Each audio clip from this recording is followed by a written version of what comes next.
Lawyers have read it. Has any client ever made you go, "How the heck am I supposed to defend you?" And if so, how did it go? I'm a criminal defense guy, so I have had plenty. Most infuriating one was a guy that got busted for selling rocks to a confidential informant. The CI was wired for sound and videos, so the whole transaction is crystal clear. Plus, the cops ID'd his car as the one that drove up the scene, and he was stopped a couple of hours later with the buy money in his possession. Serial numbers were recorded. He had 3 prior convictions for cocaine sales. The prosecutor offered him 5, which was the mandatory minimum.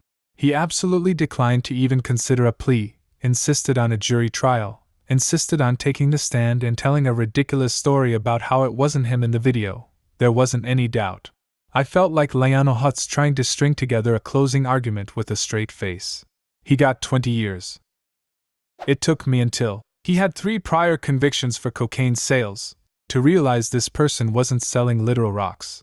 Damn, I'm dumb. At a deposition, it's the questioning lawyer's responsibility to ask the right questions to get the info he or she is after, and the lawyer has to be thorough and methodical. If they neglect to ask about something, that's their problem. Those defending the witness always tell the witness not to volunteer information and to just respond to the questioning lawyer's questions. Again, don't volunteer.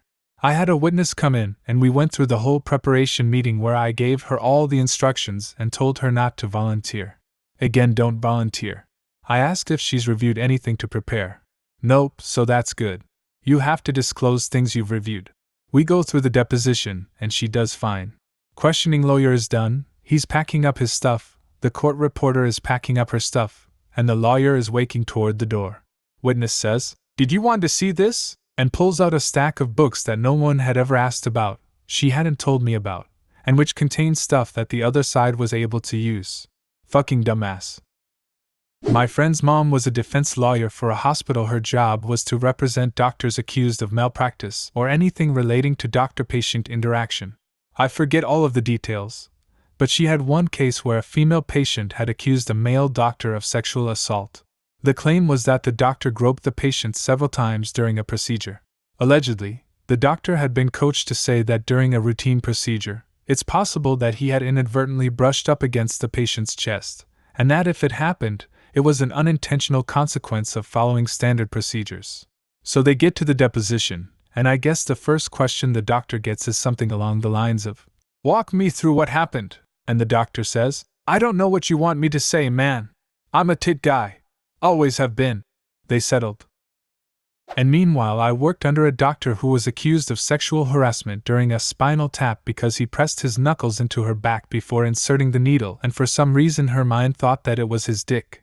She really believed it. They had to have the nurse who was in the room validate that the doctor had not been engaging in frotteurism. My client gave a textbook perfect confession to a robbery the police had no leads on. He had walked into the police station and told the front desk that he thought the cops were looking for him. He then volunteered that he and a friend robbed a gas station last week. Then, after police arrested and warned him, right to silence, etc., and after he spoke at length with counsel, not me, he repeated his confession in an audio-video statement. He wasn't forced or coerced. He hadn't been detained for an unreasonable time in cells first. They hadn't even interrogated him. But as a result of his confession, they were able to get a DNA warrant and matched him to blood swabbed at the scene. And the best part?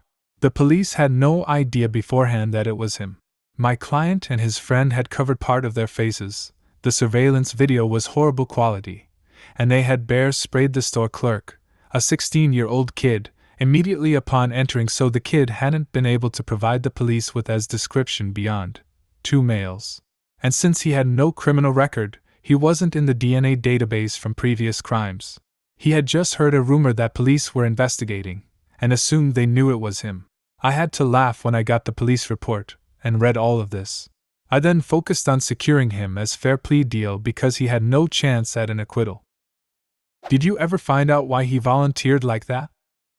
He had heard the police knew everything already, so he figured it was only a matter of time before they'd arrest him for it. Given that, he thought turning himself in would work in his favor and let him control the process. I had a family client whose ex wasn't letting him see his kid, so we were in court with him explaining how important parenting was to him, how much he loved being a father, etc. After 45 minutes of this, the mother says, I don't know why he's saying this, he abandoned his other kids. Cue me, who has never heard him mention having other kids. Turned out, yeah, 100% abandoned them, has had no contact for years, never made any efforts. Please give your lawyers important information, especially if another party involved knows your secrets. I had to try to defend a man who walked into a convenience store with a knife demanding money. He wore no mask, just his casual clothes, and walked through every aisle before he robbed it, being spotted by every security camera in the store. After the robbery, he ran back to the hotel he was staying at, also carrying an open backpack full of money, being seen by the hotel's security cameras in the process. He then went into his room, threw the bag on the floor, and hid under a bed until police arrived. I spent a long night thinking about it before passing the case to somebody else, because I have no idea how to defend someone who has so much evidence against them. I went to a meeting where an older couple, 80s, sent their life saving to a Nigerian prince, 2009, who was going to triple their money and send it back. They sent money in 2 installments, grand total was around 40K, and it was obviously stolen. They wanted to know every option they had to get it back, and the answer was simple: none. There's nothing you can do to get your money back. I've never seen 2 people so mentally broken. They were retired and no longer had access to money in any way. I excused myself from the meeting by faking a call and started crying in the bathroom. I couldn't handle it. I'm pretty sure the lawyer who served the girl who sued my brother had that same question for her. My brother started dating the girl right after he and his first fiancée called things off. From the get-go, this new girl was bass shit. He brought her home to hang out, and she burst into my room without warning to introduce herself, and tried to hang out with me. She told my brother she wanted him to get me, our mom, and our stepdad together downstairs so we could all meet and play board games. She found our dad and stepmom on Facebook and friended them. She was the weirdest clingy girl I've ever seen. My brother wasn't looking for that kind of relationship, so he ended it with her. This girl proceeded to fuck with our house, his car, his friends. She started making calls to the local police saying she'd seen criminal mischief happening, and she thought it was my brother. After months of trying to ignore her and hoping she'd go away, it didn't work. My brother came home and found her sitting on our porch with this other girl. Apparently they were in a relationship and they wanted my brother to have sex with them and get them pregnant so they could have kids. My brother snapped after months of stalking and basically threatened her with violence if she didn't leave him the hell alone. A few weeks later, he got served to show in court to determine an order of protection against him filed by that girl. He didn't bring a lawyer and he didn't expect her to have one. Anyway, her lawyer started talking about how my brother had threatened his client and she felt like she was in danger, and how my brother deserved to be locked up.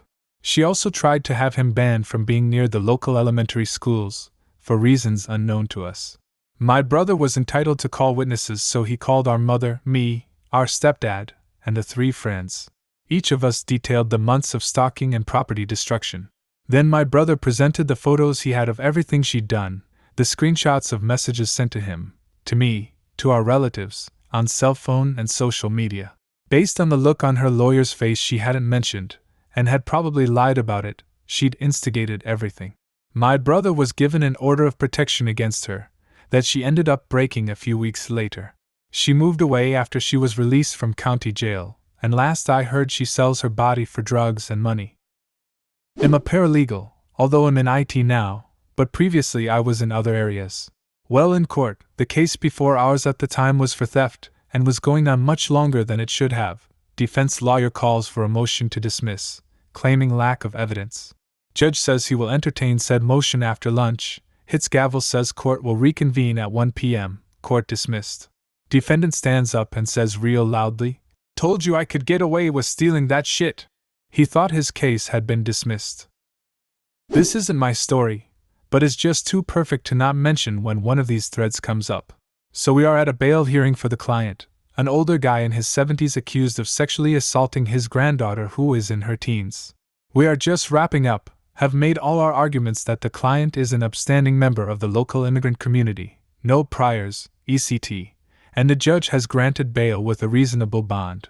All done right? No. The client insists he wants to say a few things. So he stands up and gives his bit. that he hadn't mentioned to his lawyer at all, about how he doesn't get why there is all this fuss. He didn't even penetrate her with his penis after all, and she was asking for it with that short skirt. At this point, the judge tries to interrupt this by suggesting that maybe this comment would be better suited for sentencing, but the old guy isn't done digging. He just has to tell everyone how he really doesn't know why people are wasting so much time over all of this, as he is going to fly back to his home country in a couple of days anyway. So yeah, apparently that one didn't go well. This reminds me of what Brock Turner's dad said. "I don't think my son deserves 20 years for just 10 minutes of action," or something to that effect. Scumbaggery is hereditary. Do you have a similar story? Leave a comment, and subscribe to the channel if you want to see more videos like this one.